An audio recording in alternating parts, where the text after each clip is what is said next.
This right here is called, it's a scholarly journal article, University of South Carolina Scholar Commons. Filling the due process donut hole, abuse and neglect cases between disposition and permanency by John Gupta Kagan. Now, I'm not bringing you some garbage.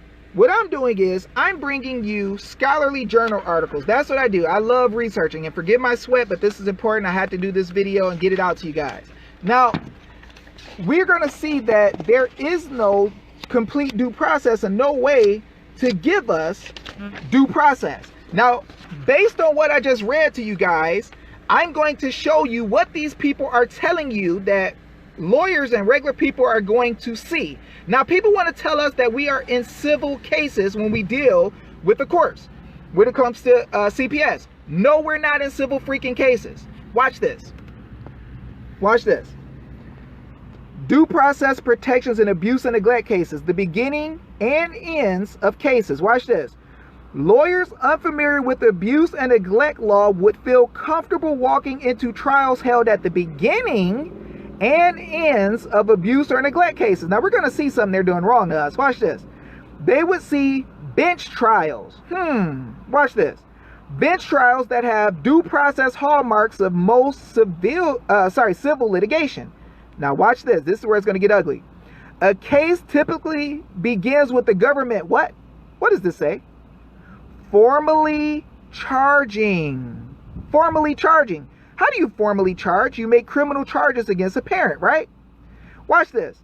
The government formally charging a parent with abusing or neglecting his or her child and asking a judge to put the child into government custody so it can protect the child from further abuse and neglect. So after you charge them, now you have to ask a judge, not an administrative hearing officer, but a real judge to put them inside of government care.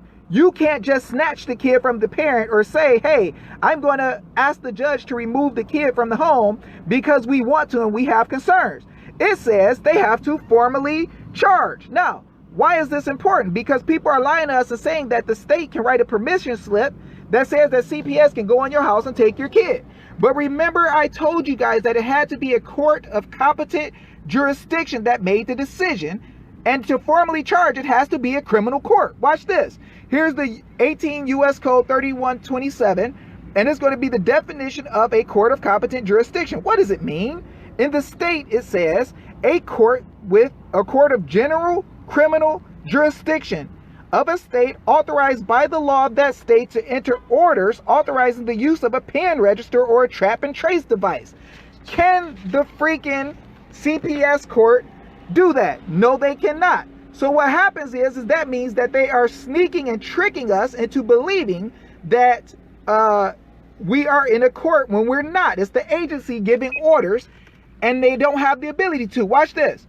Contrary to the welfare determination under section 472(8)(2) of the Act, a child's removal from home must have been the result of a what? Judicial determination, unless child was moved pursuant to a voluntary placement agreement. That means you agreed to it. Now, how do we know for sure? Watch how these liars work. Court orders that reference state or tribal law to substantiate judicial determinations are not acceptable. So when they tell you the statute says that we can take your kid, freaking lie. Stop it.